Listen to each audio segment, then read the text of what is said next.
बहुत आदमी है।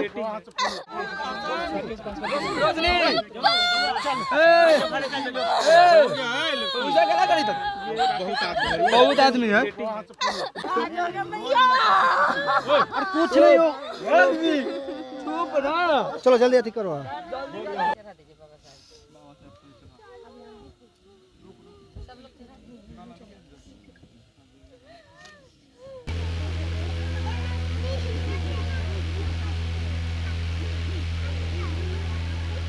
योगी राकेश पासवान जी का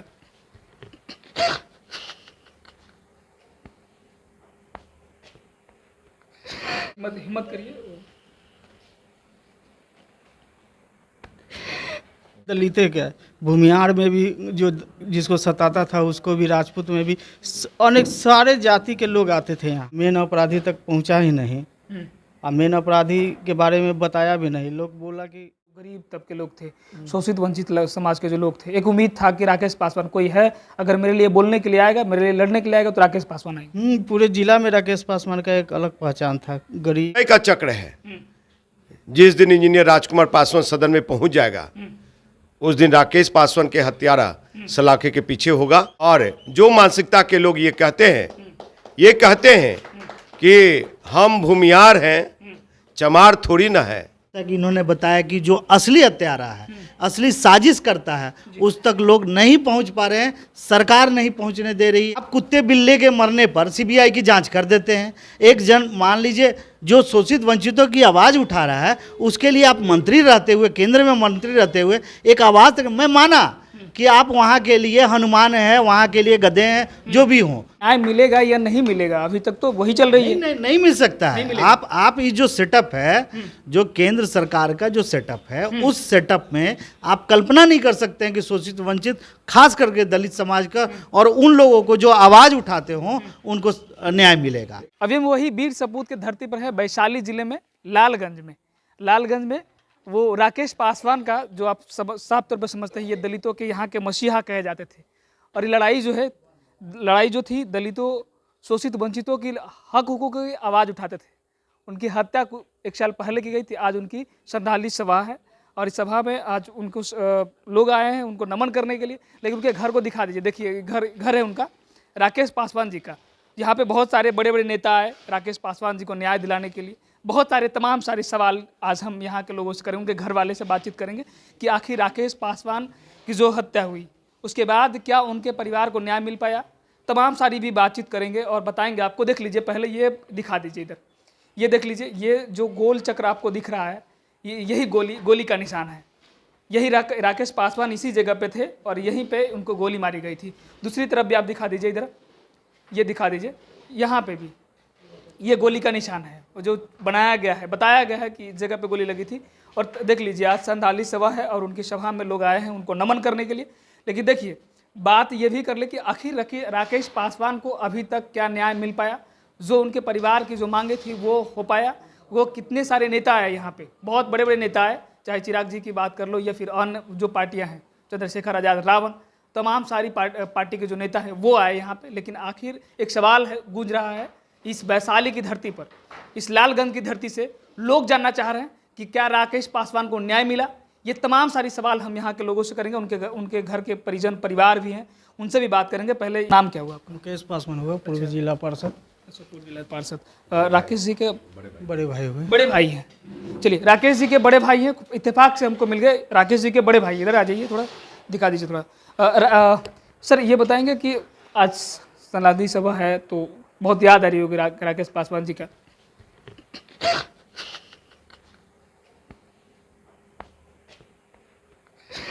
हिम्मत करिए।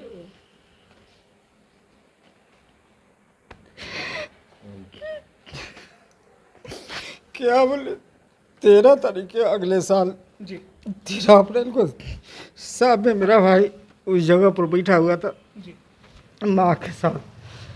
14 तारीख के अम्बेडकर जी की जयंती मनाना था, जो बड़े धूमधाम से मनाने का यहाँ हर एक साल मनाता भी था धूमधाम से। लेकिन 13 तारीख के शाम संध्या 5 बजे दरवाजे पर बैठा हुआ था और 4 के संख्या में लोग आए। एक ने पैर छूकर प्रणाम किया, एक पीछे खड़ा हो गया, पीछे वाला गोली चलाना शुरू किया। हम छत पर थे तो गोली की आवाज़ सुने तो हम दौड़ के आए, तो वहाँ से सीढ़ी पर से आए तो हमारे ऊपर भी वहाँ गोली चला। यहाँ सामने ये देखिए, ये गोली मेरे ऊपर वहाँ चला, फिर सीढ़ी पर 15-20 राउंड गोली मेरे ऊपर भी चला। अचानक से हाँ, लगाए। उसको मार के वो उस जगह पे एकदम अथी कुर्सिये पर मार के पीछे से पूरा ही सील कर दिया था। 20 गोली मार के उसको पूरा अथी कर दिया था। हम दौड़े तो हमारे ऊपर भी 15-20 गोली चला। आपके ऊपर भी चली? हाँ, ये जो दाग देख रहे हैं, ये सब दाग, ये सब हम छत पर से आ रहे थे तो हमारे ऊपर लगा ये सब गोली, लेकिन भगवान का अथी है कि हम बच गए।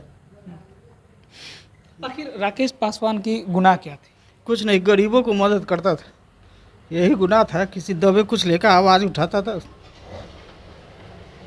बस यही गुनाह थी कि उन दलितों, शोषित, वंचितों की आवाज़ उठाते थे। जो बेजुबान जो लोग थे उनकी आवाज़ बनना चाह रहे थे। हाँ, चाहे किसी भी जाति का हो, ऐसा नहीं है कि दलित क्या। भूमिहार में भी जो जिसको सताता था उसको भी, राजपूत में भी अनेक सारे जाति के लोग आते थे यहाँ। जो जिसको तो सताता था, ये जाके सबको मदद करते थे। यही गुनाह हो गया यही राकेश गु- पासवान की। जी, ये जानना चाहेंगे सर कि राकेश पासवान जी को क्या आप लोग जो मांग कर रहे थे, न्याय की बात कर रहे थे, बहुत सारी मांगे थी, क्या अभी तक राकेश पासवान को समुचित न्याय मिल पाया? ना समुचित न्याय कहाँ मिल पाया। केस को भी किसी तरह अथी कर दिया, डाइवर्ट कर दिया गया। मेन अपराधी तक पहुँचा ही नहीं, और मेन अपराधी के बारे में बताया भी नहीं। लोग बोला कि इतना ना उसका पहुँच है। जानिए रहे, अभी हाल ही फिलहाल में न्यूज़ देखे होंगे, ऊंची मानसिकता के लोग अपना बयान दे ही चुके हैं कि क्या है दलित, फिर भी दलित समझ नहीं रहा है। अब क्या कहे। तो मतलब न्याय नहीं मिल पाया राकेश पासवान जी को? न्याय क्या मिलेगा, सारा ऊपर से लेकर नीचे तक वही लोग हैं। सब लोग वही बैठे हुए। सब लोग वही। अभी फिलहाल जो तुरंत एक और हत्या हुआ, उसमें भी कुछ नहीं हो पाया। अगर राकेश पासवान जी होते तो मतलब यहाँ के जो गरीब तबके लोग थे, शोषित वंचित समाज के जो लोग थे, एक उम्मीद था कि राकेश पासवान कोई है, अगर मेरे लिए बोलने के लिए आएगा, मेरे लिए लड़ने के लिए आएगा तो राकेश पासवान आएंगे। पूरे जिला में राकेश पासवान का एक अलग पहचान था। गरीब दबे कुचले का आवाज़ था। देख लीजिए, बहुत सारे लोग आए हैं। राजकुमार पासवान जी भी, इनसे बात करेंगे। राजकुमार पासवान जी क्या कहेंगे, आज सभा में आए हैं? देखिए, राकेश पासवान जी के लिए जितनी भी मैं बात कहूँ उतना कम होगा। मैं ये तीसरा लोकसभा चुनाव लड़ने जा रहा हूँ। 2014 से लेकर के अभी तक जब भी मैं लालगंज में मिला या हाजीपुर में मिला या इस जिला का किसी भी प्रखंड पंचायत में मिला, वो मुझे बिना भोजन किए हुए नहीं जाने देते थे। कहते थे कि भाई मेरे, आपका मिशन जो है वही मेरा मिशन है, मेरा मिशन जो है वही आपका मिशन है। गरीब शोषित वंचितों के लिए हमेशा उन्होंने लड़ाई लड़ी, संघर्ष किया और अन्याय, मतलब कि अन्याय को कभी बर्दाश्त नहीं किया उन्होंने। और वही इसी का नतीजा है कि आज वो इस दुनिया में नहीं है। वो सामंतवादी, मनुवादी के आँख में गर रहे थे, जिसके कारण उनकी हत्या हुई। मतलब अन्याय के खिलाफ लड़ना राकेश पासवान जी के लिए गुनाह हो गया। राकेश पासवान जी के लिए तो गुनाह हुआ ही, लेकिन आज हम जैसे सामाजिक कार्यकर्ता लोग जो लड़ रहे हैं, बोल रहे हैं, क्या ये उन लोग की छाती पे सांप लौटता है कि ये लोग को भी खत्म कर दिया जाए। और वो मनुवादी, सामंतवादी लोग जो हमारे समाज में भी है, जो नहीं चाहते हैं कि राकेश पासवान जैसे लोग, इंजीनियर राजकुमार पासवान जैसे लोग, वीरेंद्र भास्कर जैसे लोग, चंद्रशेखर आज़ाद जैसे लोग सदन पहुँचे। तो ये खेल खेली जा रही है। तो आपको इतना मैं जरूर कहूँगा कि समय का चक्र है। जिस दिन इंजीनियर राजकुमार पासवान सदन में पहुंच जाएगा, उस दिन राकेश पासवान के हत्यारा सलाखे के पीछे होगा। अभी हमारे साथ में और भी हैं वीरेंद्र भास्कर, डॉक्टर वीरेंद्र भास्कर जी हैं, सोशल एक्टिविस्ट है। सब देखिए, इनसे बात करें। क्या आज राकेश पासवान जी की सराली सभा में आए हुए हैं, पुष्प अर्पित भी किया, नमन भी कर रहे हैं, तो मतलब क्या लगता है कि राकेश पासवान जी के यहाँ आने के बाद आपको क्या महसूस हुआ? इनको श्रद्धांजलि देते हुए मैं सबको क्रांतिकारी जय भीम कहता हूँ। और अभी आपने बातचीत के दौरान जो राजकुमार पासवान ने कहा और उनके भाई ने कहा, एकदम सही बात है कि आज जो है इस समाज में लड़ने वाले मर्दों की नसबंदी करने का ठेका ले रखा है आज के राजनीतिज्ञ। आप समझिए कि एक समाज सेवी की हत्या होती है और आप मौन रहते हैं, चुप रहते हैं, इसका मतलब कि ये जो पूरा क्षेत्र है और बिहार है आज भी सामंतवाद के कब्जे में है और चंद लोगों के हाथ से ये पूरा प्रदेश चल रहा है। जैसा कि इन्होंने बताया कि जो असली हत्यारा है, असली साजिश करता है, उस तक लोग नहीं पहुंच पा रहे हैं, सरकार नहीं पहुंचने दे रही है, या यहाँ के जो भी माननीय लोग हैं वो नहीं पहुंचने दे रहे हैं। ये जो गलत प्रवृत्ति हुई है, और सही बात है कि अगर इन चीज़ों को नहीं मिटाया गया, आज क्या है यहाँ के आसपास के सीटों से कौन लोग जीत रहे हैं? वही लोग जीत रहे हैं जो पैसे वाले दबंग हैं। यानी गरीब शोषितों को उठाने वाले आवाज़ की हत्या होगी और इसी तरह से उनका आवाज़ दबा के इन पे शासन किया जाएगा और अगले समय तक ये शोषित रहेंगे।